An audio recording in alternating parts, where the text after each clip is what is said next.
Unfortunate news coming from the University of Education, Winneba, is that a level 100 student has committed suicide, allegedly because his girlfriend was left him. Said cheating on him or say left him. The story no clear like that, but there's a girl involved. So if you're joining us on Facebook, you see that. So that's a guy. He's a very nice boy. I've been seeing his pictures. I didn't know that was the case. Oh, I've been seeing his pictures nice on. Boy. Yeah, it looks like when I was young, you know. Oh, really? Yeah, I was and that nice. Oh, Mape, the nice who fear for but yeah, I used to have like, you know. You used to have like women. No, but I mean, I wasn't really that kind of person. Like no, but obviously, like women were crushing. No, on people you. Liked me. But not a Mape me. Like in general, people like me. Yeah, because I'm a likable person. You actually are. I'm a likable person. Because I'm being so, you know, so. Fine boy, only my dear. Let me just find but I was okay. And you one now, see now, he looks like you when you were young. And he's a fine boy. Oh, okay. But let me just find but. And you're now on sale. And that's a girl. Yes, that's the girl. Yeah, I think that's a screenshot from the video. I mean, there's a lot of news surrounding this story. There's an alleged chat that has leaked on social media, which they are saying it's between the girl and then a friend. There's also a suicide note where he talks about the fact that the girl used to send they met in January of this year, and then the girl had a friend that she used to exchange nudes with. He tried to get her to stop, to the extent that he sent the nudes to the girl's dad. The girl got some boys to be like, right, the writing in the suicide note is not that clear, but the bits of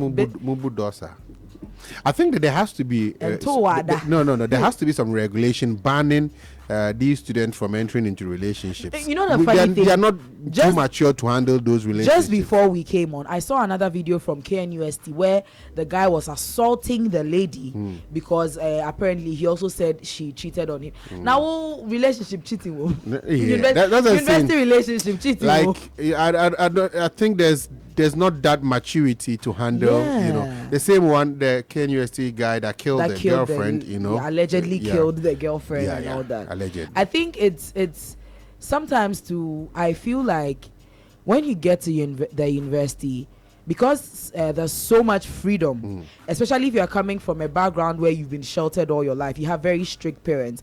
Suddenly you are in a space where nobody is telling you the time to sleep, the time to wake up, lectures, so that freedom sort of gives you the chance to do a lot of things. Because I always say that the kind of things I saw on campus, it was an eyesore when it comes to these relationships. You have girls living with their boyfriends, staying in the hostel, going to the market to cook at the expense of going for lectures because Enosi Obedi Banku. Oh yeah. And funny enough, because I was involved in student politics and all that, so some of these stories used to come to me. I try my best to get SIGRAD involved and then all these things, but at a point you end up becoming the third person, because you come back and tell you that I don't want you to pursue the case anymore.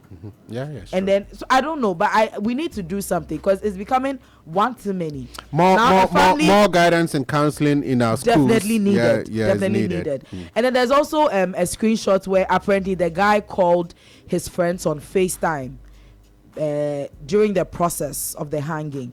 And then I've seen a lot of comments on social media that have saddened me, because this is something that could have been easily prevented. But then for all you know, he genuinely tried to reach out to friends, and then they'll laugh at him. Almost the best friend, they wouldn't take it seriously. And even now that he's dead, some of the comments are calling him, you know, like insulting him and all that. I feel like we need to take mental health seriously. The fact that you can't relate to what somebody is going through or what somebody is feeling, the least you can do is offer some sympathy or offer some, you know, sort of encouragement.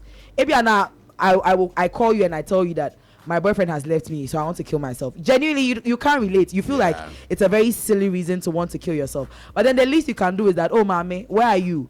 Come can I come around, or can you come to where I am? Or, you know, try and engage the person to sort of make the person feel easy and then make the person's burden feel lighter. But then a lot of times we tend to take a lot of these things for granted. We laugh about it, we gloss over it until the worst happens, and then now we are left with, I don't know. I don't even know if it is we are left with regrets or anger or whatever it is. Because I'm just assuming how his friends that he called on FaceTime are going to feel.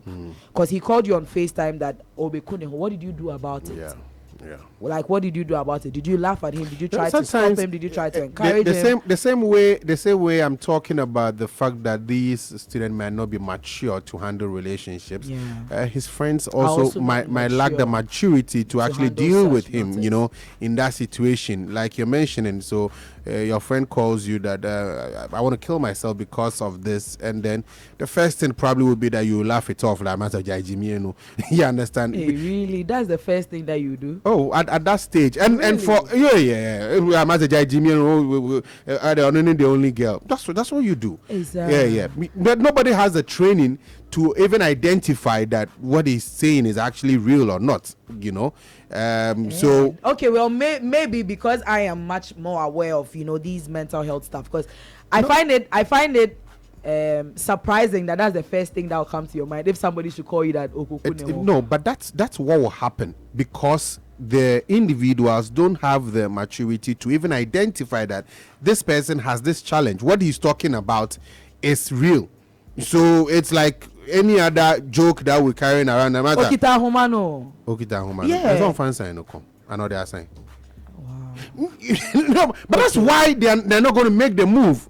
I'm just explaining the situation as it was. If they saw the urgency, then they we saw need to do a lot more about mental health advocacy and all that.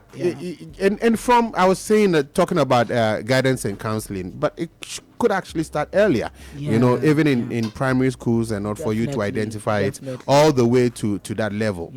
But because I once read a primary school student's diary, and then I wept because the kind of things she had written at that age that she was going through, and she didn't feel comfortable enough to share with her parents. I found it very heartbreaking. And at that time, I think I was in either level 100 or in SHS, and I'm like, wow, we really need to do more when it comes to some of these things. Because now a family have lost their son. His friends who he called, they have to live with that trauma that he called us and then we didn't do anything about it. The girl also has to live with the burden of he killed himself because, like, a lot of people have been affected by this thing that could have been very easily prevented. That's sad. It's an unfortunate incident. Sad. But and I mean that may his soul rest in peace, and then all the other people who have been affected, I genuinely hope that they get the counseling that they need so that they can get back to their normal selves and all that. So that wraps it up for Trends today. It's gonna